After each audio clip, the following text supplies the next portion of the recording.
Hello class 4, good morning. कैसे हो आप सब? तो चलिए आज हम आगे पढ़ते हैं, आज की पढ़ाई स्टार्ट करते हैं।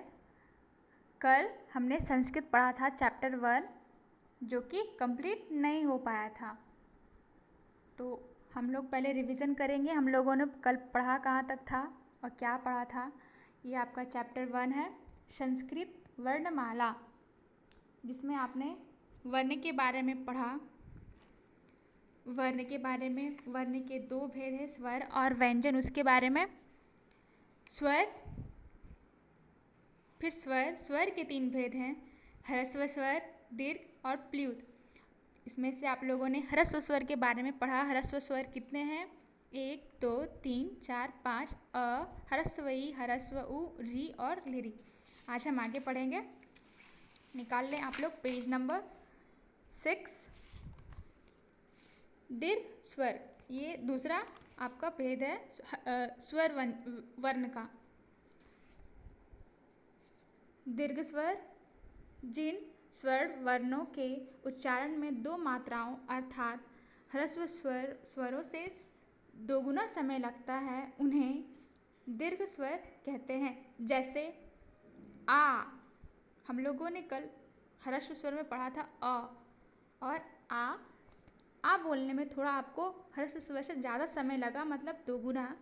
तो आ, दीर्घ ई, दीर्घ उ, री, ए, ऐ, ओ और औ। इस प्रकार दीर्घ स्वर कितने हो गए? 8। 1 2 3 4 5 6 7 और 8।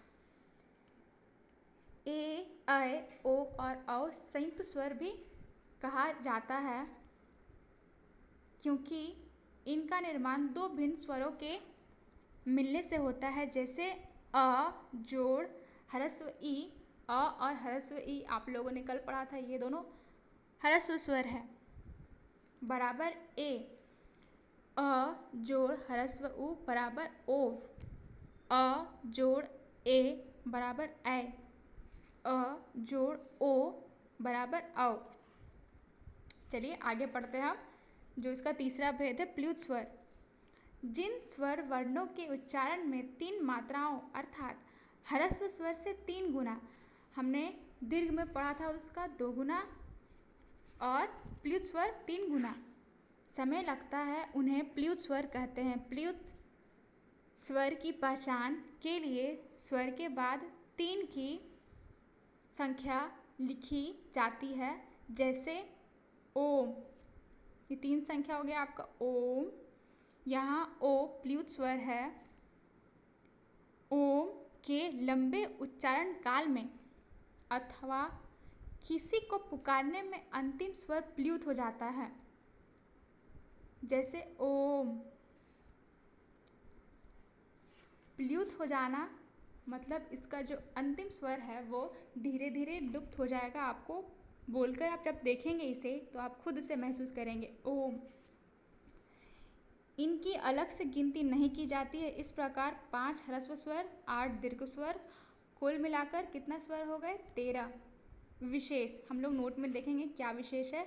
री और लिरी का प्रयोग प्रायः लुप्त हो चुका है। आप लोग देखेंगे ये जो री है और लिरी, ये लोग का प्रयोग अब ज़्यादा नहीं होता है।